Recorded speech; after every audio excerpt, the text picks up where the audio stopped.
Welcome back to the 2-Minute Warning. Today I'm taking a look at the Buffalo Bills and Miami Dolphins takeaways. I know it's covered up right there, but the Bills did defeat the Dolphins badly, 35-0. Pretty good game in the sense if you're a Bills fan. If you're a Dolphins fan, you probably shed a couple tears. But I'm going to be going down through the breakdown, the takeaways, the matchup, everything about this game you want to know. But I got to hear from you guys. What's your prediction for the AFC East? Do you think with this Bills dominant win, they're going to take it away? Or Dolphins, I might get them next time. Whatever your prediction is, comment down below. Getting straight into it, though, like I said, 35 points for the Bills and 0 points for the Dolphins. Again, I know I'm covering it up, but the biggest thing, elephant in the room, would be the Tua Tagovailoa injury. In very early in the game, he got hit on a big sack, fell down, fell to his body, fell to his left side, and started grabbing his midsection right around his rib cage, and it was confirmed to be a rib injury. Well, the exact injury and the exact severance and diagnosis about that injury is not set in stone. It did not look good. It could be bruised ribs. It could be one broken rib. It could be 3-4 broken ribs. I'm not sure, but that is obviously the elephant in the room for the Dolphins. Do I think if he stayed healthy, the Dolphins would win this game? Absolutely not. Bills won this game dominantly. Jacoby Brissett still did relatively solid. You know, he didn't win by any means. 160 yards, 0 touchdowns, 1 pick is not stellar. Only had a rating of 59.3. But as you can see, Tua was not on the greatest start either. Again, much smaller sample size than anything could have changed. Do I think the Dolphins would have put up some points if they had Tua? Yes. Would have been a different game if they had Tua? Yes. But would they have won? I do not think so. I mean, look at this. Josh Allen didn't even surpass 200 yards, had a 2-to-1 touchdown interception ratio, and they still put up numbers. One thing I was going for the Bills was that their run game looked pretty good so far, at least in this game. Devin Singletary, 82 yards. Zach Moss got 2 touchdowns. And another thing, the two pieces I would say the Bills struggle with on their team. They're a pretty good roster. They're an AFC championship type of team. But the two weaknesses they have is A, the run game, and B, the pass rush. But today, run game was there, and the pass rush was there. They got after Tua. They got after Jacoby. I mean, you saw what happened to Tua. They had a total of 6 sacks today. I mean, you see 4 and 2, a total of, 37 yards loss. Gregory Rousseau as a rookie looked good.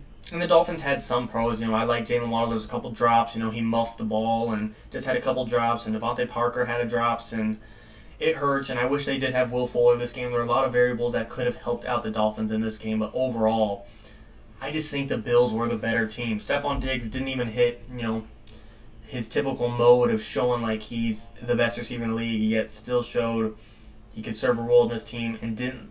I'm not saying he didn't perform at a tier 1 level. What I'm saying is he didn't have to play as the best of the best to even have a huge impact or even help his team win is the point I'm getting at. Emmanuel Sanders, Cole Beasley, Dawson Knox, all those other guys stepped up very, very well.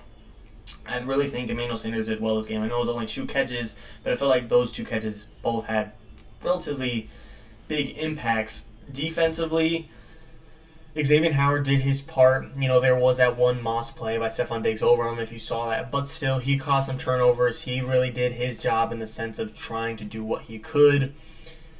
The linebacker core seemed pretty decent by Jerome Baker and Andrew Van Ginkel at times, but still, as a unit, the offensive line was not there.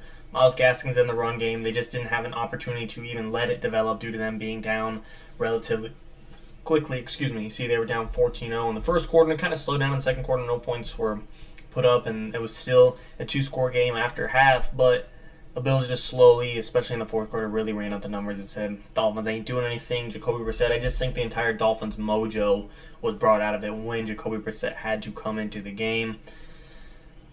There aren't many takeaways from an absolute blowout in week 2, and it's such a small sample size and a division rival and a team that lost their franchise guy, at least for what seems to be a franchise guy, at least for a game.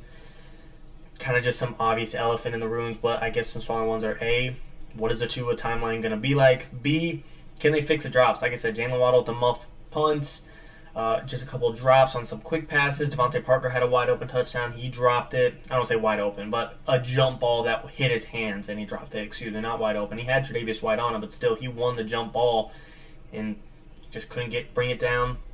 Mike Gesicki's still been somewhat quiet. Last game he had zero receiving yards.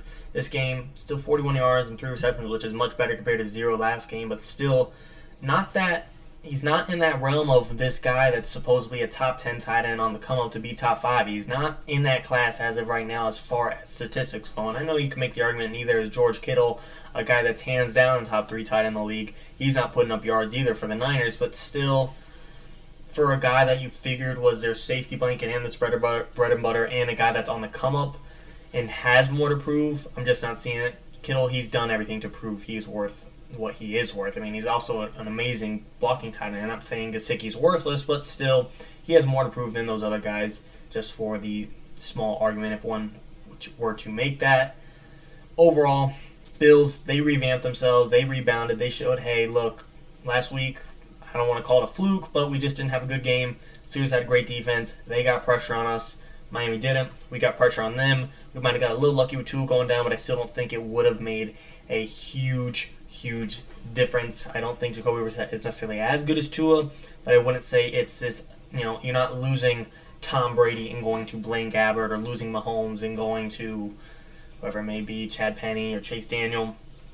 Tua to Jacoby Brissett, there's a small teardrop, but it's not immense to where if Tua's in, he's somehow overcoming 35 points by any means. I just don't think the Dolphins were ready this game in the sense to take on a Buffalo Bills team that was hungry and ready to prove that they are still going to be the chance of this division, going to make a run at the Super Bowl, and possibly reappear in the AFC Championship against the Chiefs for all we know.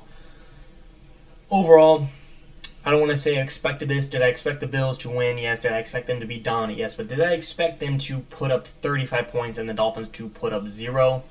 I did not expect that type of blowout. I still think the Bills will win this division. I still think the Patriots could be a little sneaky. We'll see how they match up. Mac Jones played phenomenal. Jets, we'll see how Zach Wilson does. We saw him have 4 interceptions today. Did not look good for the rookie.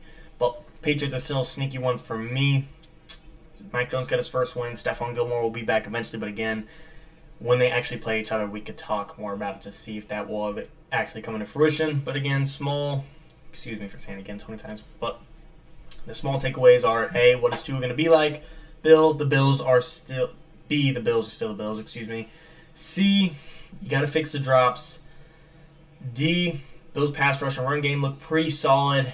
And E, I like Brian Flores, but Sean McDermott really, this coaching matchup really favored to Sean McDermott. And everything did, all the factors did. Again, the drops for the Dolphins, losing their quarterback for the Dolphins, not having Will Fuller for the Dolphins, Bills just being absolutely hungry for this game.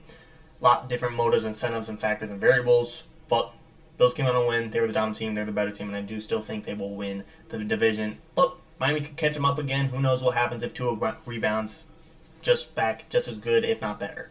We'll see. As always, and of course, guys, comment down below, like I said, what your prediction is for this division, just your overall thoughts and takeaways for this game. Thank you so much for watching. 2-minute warning.